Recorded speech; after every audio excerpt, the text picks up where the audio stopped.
وتفعلوا زر الجرس عشان يوصلكوا كل فيديو جديد. وطبعا هنتكلم عن حاجة اتكلمت عنها قبل كده وكنت هاجمت بشكل عنيف عن موضوع، ولكن دلوقتي خلينا بس نقول حاجة. خبر القبض أو حبس السويس الأردنية تيك توكر صاحبة الترند بتاعت الشباب. تمام، احنا اتكلمنا عنه وهاجمنا بشكل كبير، بس ده ما يمنعش خلينا بقى نقول كام كلمة حق في حق البنت دي. مفيش حد ما صعبش على البنت دي، كلنا صعبنا عليها بسببها وبسبب اللفظ اللي قالته، وهي غلطت وفعلا خدت جزائها. تمام، بس خلي بالكوا ليه خبر القبض جاي يصدر السنة دي ليه ويطلع دلوقتي ليه؟ هو حضراتنا مستنيين ايه؟ الترند بقاله سنة، اشمعنى الخبر ده يطلع دلوقتي؟ حد يجاوبني. طب واهلها مين البنت هي اللي بتصرف عليهم؟ البنت اغلب من الغلب وطيبه غلبانه وبتعمل كل اللي اختها عايزاه وابوها وامها، وفي الاخر تتحبس. هي هي اتحبست عشان اللفظ اللي قالته غرامه 300,000 جنيه. تمام، عشان قالت لفظ الشتائم اللي وراه. امال لو كانت قالت الشتائم من الالفاظ اللي احنا بنسمعها دي ايه؟ كانوا خدوا فيها اعدام؟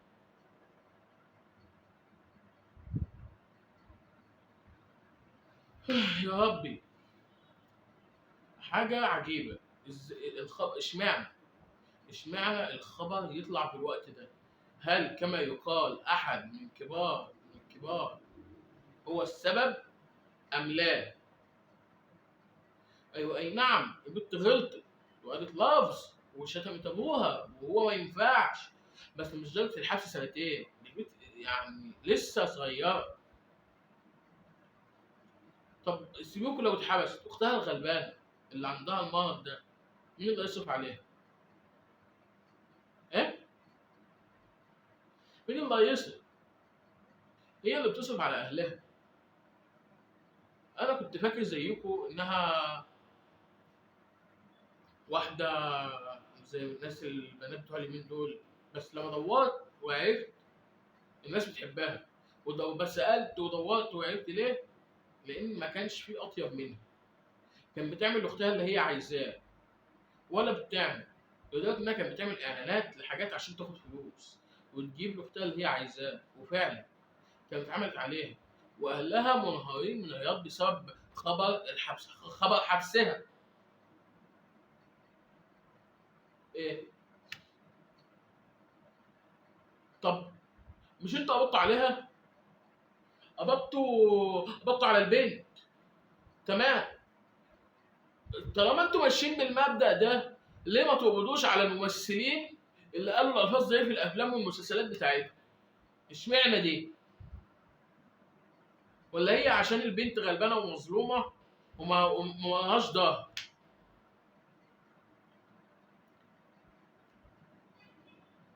انتوا من اول مره شفت، وانا فعلا ثابت عليا بقلب وكل حته الاقي فيديوهات ليها وهي طب اختها مش مستخسره حاجه في اختها.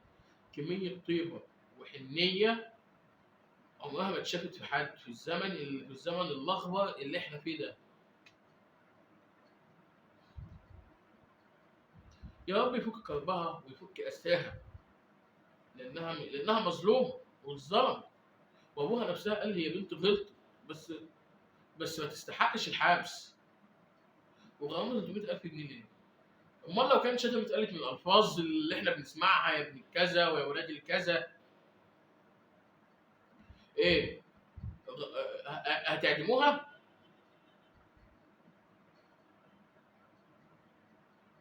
انا عايز بس اقول حاجه. احنا كده مفيش حد يعني اللي صعبان عليا البنت لما اتحبست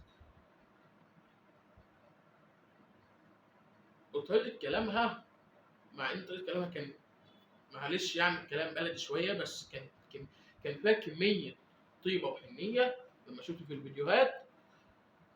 ما شفتش بصراحه اطيب من كده. بنت غلبانه وما تستحقش. ليه؟ عشان هي مظلومه. ايوه هي قالت شتيمه، هي ما شتمتش، هي قالت لفظ. اللفظ انا عارف انه ما ينفعش يتقال، والبنت غلطت، بس كده ما ينفعش. عايزين نحاول على الاقل خففوا الحكم او السجن، لان سنتين كتير على بنت صغيره لسه، مش صغيره. يعني طبعا هي من سني، او انا اكبر منها ب3 سنين. غير بقى الكام واحد اللي اتشهر على حسها، استغلوا طيبتها.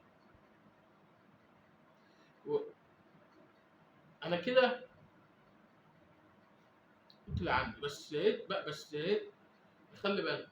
البنت طيبه وغلبانه، والناس مش هيرحموها.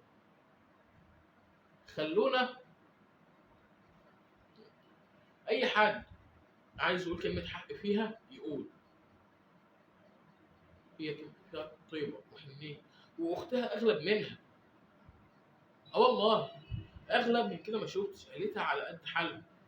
وخصوصا ان هي لما قالت اللفظ ده، هي مش عشان هي مش محترمه، لا دي نتيجه البيئه اللي كانت عايشه فيها.